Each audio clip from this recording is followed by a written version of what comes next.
May mga nagtatanong kung paano ba talaga ma-achieve yung ganitong klaseng napakaganda at big curl. Yung hindi na kailangan magbayad pa at pumunta sa salon. Dahil kahit sa bahay ay pwede na itong gawin. Lagyan ng heat protector at patuyuin ng konti. So, after na matuyo yung aking buhok ng mga at least 80%, napakadali lang itong gamitin. Start. So, meron din itong option na pang right at pang left para hindi naman lahat ng curl ay nasa sa iisang way lang. Pipindutin nyo lang at magbiblink lang yung gusto nyo i-adjust. Tulad ng temperature up to 200 degrees Celsius. At ito yung left, then right. Ayan. Ang gagawin natin, ipapasok lang natin ito dito sa pinakaloob. Ipapress natin yung start. Hold. Pag may tumanog,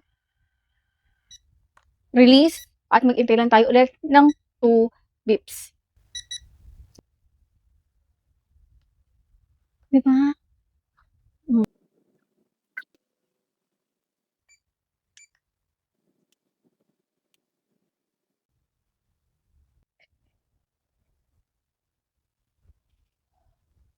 Yan. Ayan na siya. Ganda, diba? Talagyan ko siya ng serum. Argan. Para soft pa rin siya, bouncy. Pag ito lumaglag, mas maganda pa yung magiging effect nito. Diba? Napakadali. Wala pang 30 minutes. Yan yung buhok natin.